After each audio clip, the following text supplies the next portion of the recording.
Florida State, at the center of some college football media controversy yet again. What started with one ridiculous take has now led to analysts being fired and a lot of questions being raised. Is this all part of some big conspiracy against FSU? We'll get into the discussion and talk about exactly what happened, why it all happened, and what it might mean. But first, if you're watching this and you love Florida State football, you're definitely going to want to stick around and hit that subscribe button. That way you're in the loop on recruiting stuff, country alignment stuff, and everything else Florida State football. Now, we did a video a couple days ago on here talking about Paul Finebaum's recent comments. It's an absolutely ridiculous take. And if you haven't seen it yet, I'll go ahead and play it again for you guys real quick. Which current top 10 team will finish the season unranked? Florida State. First of all, they have no business being in the top 10. They have a difficult schedule. They have Florida State has Miami and Notre Dame within a 3-week period on the road. They end the season with Florida, which is a debatable team. But I think they're going to get caught in the run-of-the-mill ACC game this year, which they did not encounter last year. They lost the guts of their defense. They have a quarterback who has certainly been around and remains a question mark. And I think they also have a hangover. I think they used up too many tears crying about not getting in the playoffs, and that may slow them down a little bit this year. Now, I'm not going to dive back into it in this video. If you want to see a full rant about it, I'll link it somewhere up here, and you can check it out once you finish this video. But yeah, Paul Finebaum is an absolute idiot. But I saw the clip, I made the video, and I kind of thought it would end there. But I wasn't the only one. Florida State fans weren't the only ones who had an issue with Paul's comments. Robert Griffin III, RG3, came out later that same day with a tweet that reads, "Anyone who is throwing shade or trying to take cheap shots at Florida State for being left out of the college football playoff last year must be out of touch with reality. Florida State wasn't a team that was kept out because they lost the game down the stretch. They're a team that were kept out because their starting quarterback fractured his ankle. That's not something to make light of. The players on that team, the coaches, their families, and the fans were certainly crying tears for one of the most beloved players in all of college football in Jordan Travis. Then they scrapped their way to an undefeated regular season with a second and third string quarterback.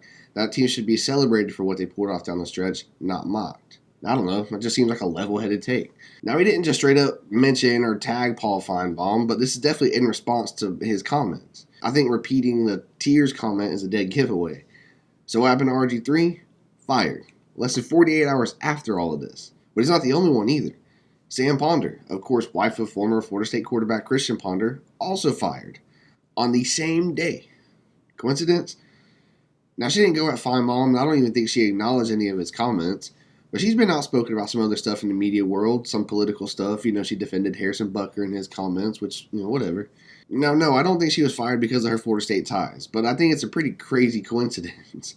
ESPN, for whatever reason, has been pushing a narrative against Florida State for years, really, but especially since the snub. We've talked about it a ton on this channel, with Kirk Herbstreit campaigning against Florida State weeks before Jordan Travis got hurt. Greg McElroy also changing his tune about Florida State on a dime. The narratives that Paul Finebaum himself is also spewing out there, saying Florida State doesn't bring value to a bigger conference.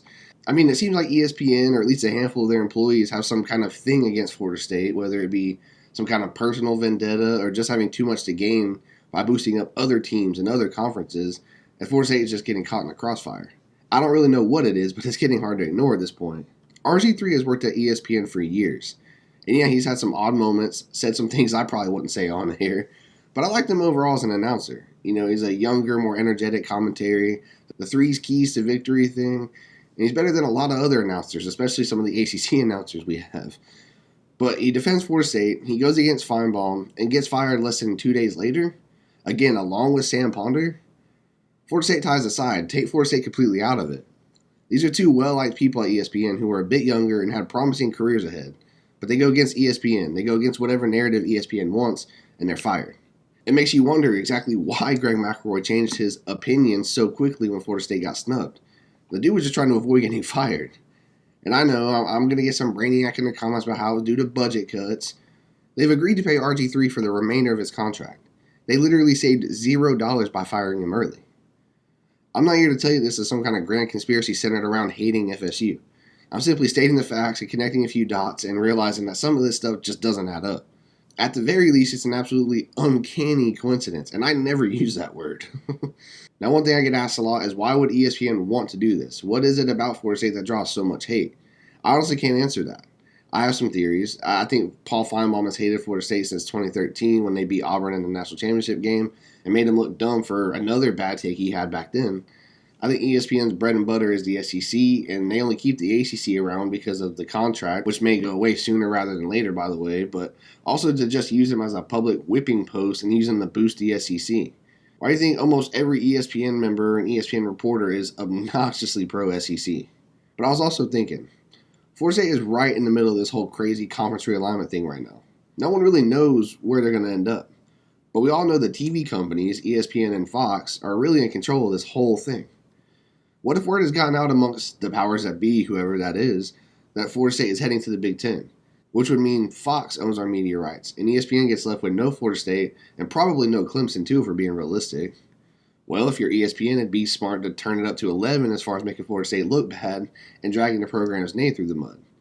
So you stick your biggest villains on the job, Paul Finebaum, and you fire anyone else who goes against it, and you do whatever you can PR-wise before the news gets out. Call me crazy, and maybe I am. I'm sure a lot of you guys will anyways. But if you have two brain cells to rub together here, it's hard to ignore the timing of all this. It's hard to ignore a pattern, and it's hard to not wonder what it all means and why it's all happening. Florida State has definitely made an enemy for one reason or another, and hopefully we can shed some light on that scenario sooner rather than later. But I don't know. Like I said, maybe I am crazy.